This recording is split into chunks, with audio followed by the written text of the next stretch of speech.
پارہ نمبر 14 کے پہلے ربع سے آغاز کرتے ہیں۔ سورہ حجر سے آغاز ہوتا ہے، مکی صورت ہے۔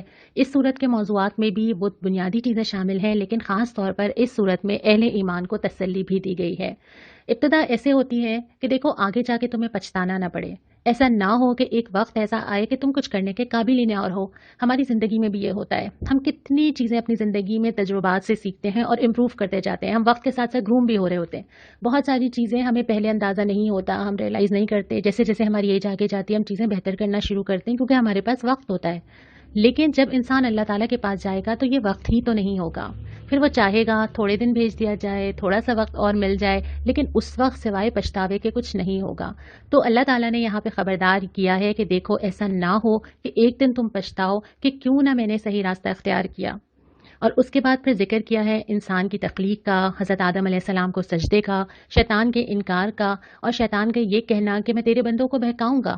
اللہ تعالیٰ نے فرمایا کہ تمہارا میرے بندوں کے اوپر کوئی بس نہیں چلے گا۔ یہ جو لفظ بڑی محبت سے استعمال ہوا ہے نا، میرے بندے، اللہ کے بندے تو سارے ہی ہیں۔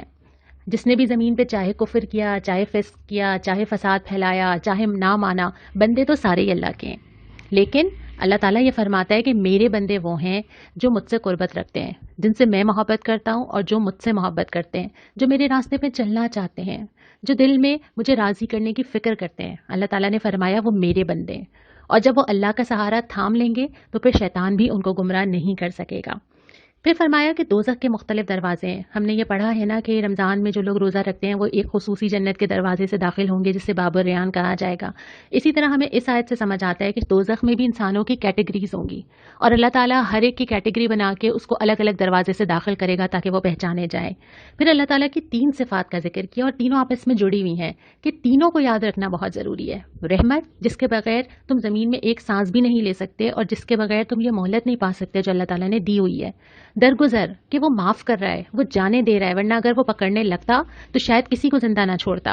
اور تیسرا عذاب، کہ اللہ تعالیٰ کی صرف رحمت ہی یاد نہ رکھو، اللہ کا عذاب بھی رکھو، لیکن اللہ سے خوف بھی کرو، اللہ تعالیٰ سے امید بھی رکھو۔ یہ دونوں چیزیں یہاں پہ ساتھ ساتھ ہیں کہ خوف بھی تو ہوگا، لیکن اللہ ہی کی رحمت سے امید ہے جو تمہیں معاف کر دے اور تمہارے گناہوں سے درگزر فرمائے، ورنہ میرے اور آپ کے نامہ اعمال اس کے لیے کافی نہیں ہے۔ ہم خوب جانتے ہیں کہ ہم نے زندگی سے کیا کمایا ہے۔ اس کے بعد ذکر ہوتا ہے دوبارہ سے مختصر سا ان قوموں کا جن کے بارے میں ہم پہلے پڑھ چکے ہیں۔ حضرت ابراہیم کو حضرت اسحاق کی پیدائش کی خوشخبری دی جاتی ہے، وہ حیران ہوتے ہیں۔ پھر قوم لوط کا ذکر ہے، قوم شعیب کا، اصحاب الحجر کا، کہ ان سب لوگوں نے خدا سے بے خوفی اختیار کی تھی۔ سب کو یہی لگتا تھا کہ اب ہم جتنے سیٹلڈ ہیں اب ہمارے ساتھ کچھ نہیں ہو سکتا، اب ہم نے اتنی ترقی کر لی ہے کہ کون ہمیں اس ترقی سے، کون ہمیں زمین سے بے دخل کر سکتا ہے۔ لیکن آخرکار اللہ کا عذاب آ کر رہا، اور اس کے بعد ایک نسخہ بتایا گیا ہے کہ آپ کو ان کی باتوں سے تکلیف ہوتی ہے نا، اے نبی آپ کو تکلیف میں مبتلا کرتی ہیں نا یہ باتیں، 3 چیزوں کو پکڑیے۔ نمبر 1، اللہ کی حمد اور تسبیح کیجیے، اللہ سے تعلق کو مضبوط کیجیے۔ دوسری چیز یہ کہ سجدہ، اللہ کے آگے جھکیے، عبادات کو مضبوط کیجیے، نماز سے تقویت لیجیے۔ اور تیسری چیز یہ ہے کہ آخری لمحے تک زندگی میں رب کی بندگی کیجیے۔ اب یہ آخری وقت تو ہمیں نہیں معلوم، اور نہ معلوم ہونے کا مطلب یہ ہے کہ زندگی کی ہر سانس اللہ کی بندگی میں گزرے، جانے میرا اور آپ کا آخری وقت کون سا ہو۔ تو یہ 3 چیزوں کو آپ تھامیے اور اللہ کے قریب آئیے اور لوگوں سے بے نیاز ہو جائیے۔ اب دیکھتے ہیں دوسرا ربع، پارہ نمبر 14 کا۔ سورہ نحل کا آغاز ہوتا ہے۔ ابتدا ہی میں اللہ تعالیٰ نے انسان اور انسان کو فیسیلیٹیٹ کرنے والی ساری کائنات کا ذکر کیا ہے۔ سب سے پہلے فرمایا کہ ایک بوند سے ہم نے تمہیں اٹھا کے کھڑا کر دیا۔ ہمارا نقش کیا ہو، ہماری ہائٹ کیا ہو، ہمارا کمپلیکشن کیا ہو، یہ ساری چیزیں ہمارے ہاتھ میں تو نہیں تھی نا، یہ ہم نے طے نہیں کی تھی، لیکن اللہ تعالیٰ نے انتہائی اچھی خوبصورت شکل میں اپنی تمام چیزوں کے ساتھ، تمام اعضاء کے ساتھ مکمل حالت میں مجھے اور آپ کو اٹھا کے کھڑا کر دیا۔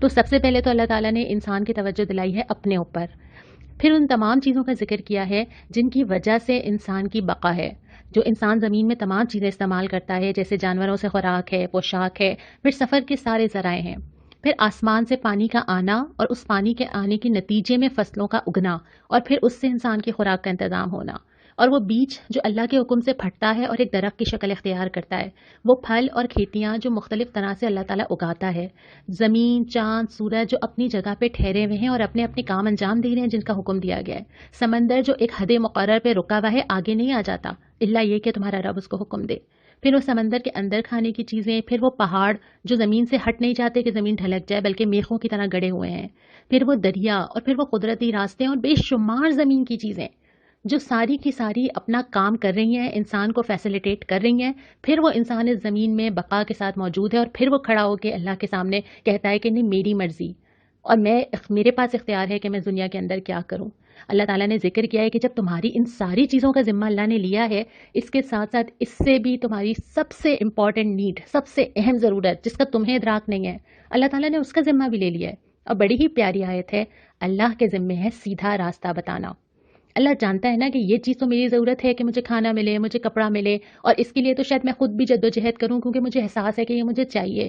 ایک اور چیز ہے جس کی طلب ہو سکتا ہے کہ ابھی پیدا نہ ہوئی ہو یا اس کا ادراک نہ ہو کہ وہ میرے لیے کتنی ضروری ہے، وہ ہدایت ہے، اور اس کا ذمہ اللہ نے لیا ہے۔ جبھی اللہ تعالیٰ آج آپ کو یہ آڈیو سنوا رہا ہے، کیونکہ اللہ نے ذمہ لیا ہے کہ وہ آپ کو ہدایت پہنچائے ضرور، کیونکہ آپ کے اندر اس کی طلب ہے۔ اگر طلب نہ ہوتی تو آپ شاید یہ کبھی آن نہ کرتے۔ اور اس کے بعد فرمایا کہ تم اللہ کی نعمتوں کو گننا بھی چاہو نا، تم گن نہیں سکتے، اور واقعتاً ہم نہیں گن سکتے، کیا کیا گنیں گے، کیا کیا شمار کریں گے۔ اور آخر میں 2 رویے بتائے ہیں کہ جیسی زندگی ہوگی ویسا ہی انجام ہوگا۔ ہم اللہ تعالیٰ سے مانگتے ہیں کہ اے اللہ ہمیں سعادت کی زندگی اور شہادت کی موت عطا فرما۔ یہ دونوں چیزیں جڑی ہوئی ہیں، زندگیاں سعادت کی ہوتی ہیں جو شہادت کی موت نصیب ہوتی ہے۔ اور جو 2 مثالیں یہاں پر وہ 2 طرح کے لوگوں کی ہیں، ایک وہ ہیں کہ زندگی بھر انکار کرتے رہے، آخر میں پہنچے تو اسی طرح ان کے ساتھ سلوک کیا گیا، ان کی روح کیسے قبض کی گئی، آخر میں وہ گئے اور ان کو کہا گیا کہ آگے انجام چکھنے۔ اور ایک وہ لوگ ہیں جو دنیا میں اللہ کے لیے سب کچھ سہتے رہے، اللہ کے لیے کھپتے رہے، اللہ کے لیے دوڑ دھوپ کرتے رہے، جیسے ہم نے سورہ توبہ میں پڑھا، اور ان سے کہا جائے گا کہ آؤ آج سلامتی ہے تمہارے لیے۔ یعنی سلامتی حاصل کرنے کے لیے ضروری ہے کہ دنیا میں اپنے آپ کو لگایا جائے۔ اگر دنیا میں اپنے آپ کو بچا لیا، دنیا کی ساری پسندیدہ چیزیں حاصل کرنے کے لیے، دنیا میں مگن رہنے کے لیے یا دنیا کی لذتوں کے لیے، تو پھر آخرت کی لذتیں اور آخرت کا اطمینان کیسے ملے گا؟ پھر ہم آ جاتے ہیں تیسرے ربع کے اوپر۔ لوگ اللہ کو عاجز کرنے کی طاقت نہیں رکھتے۔ وہی ساری نعمتوں کا ذکر کرنے کے بعد ایک سوال یہ بھی ہے، کیا اختیار رکھتے ہیں ہم زمین کے اندر؟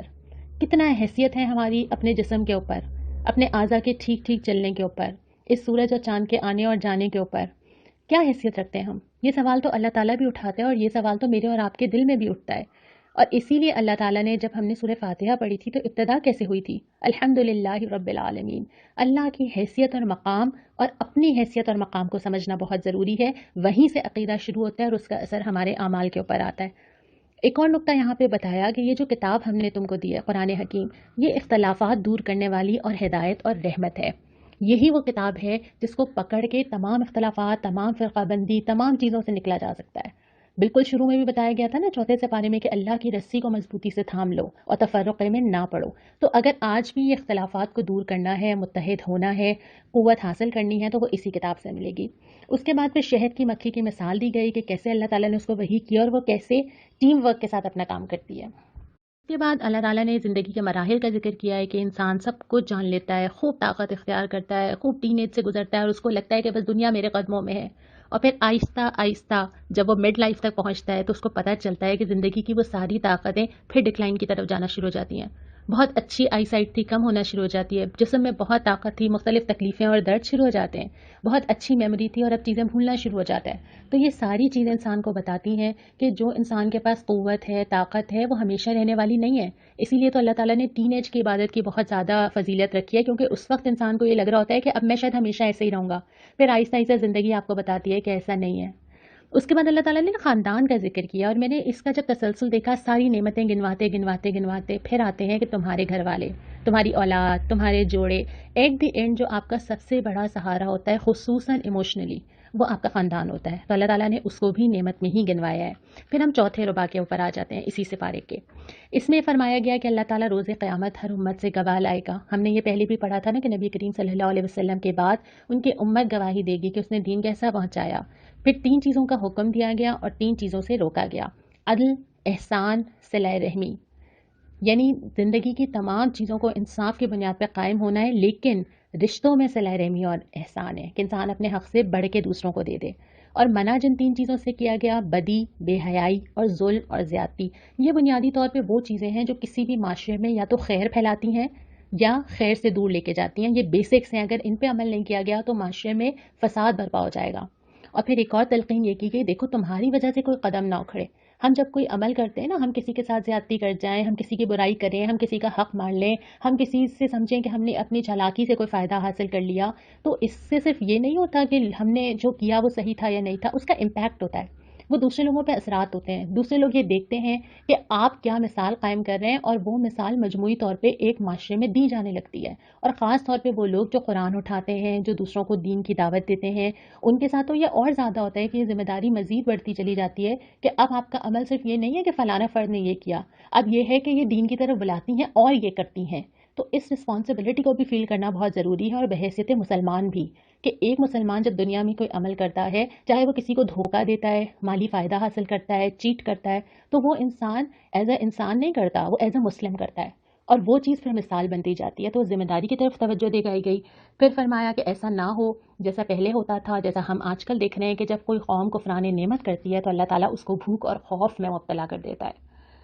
میرا خیال ہے اس کی تفصیل میں مجھے جانے کی ضرورت نہیں ہے، آپ کو اچھی طرح سمجھ آ رہا ہے کہ خوف میں مبتلا کیا جانا کیا چیز ہے.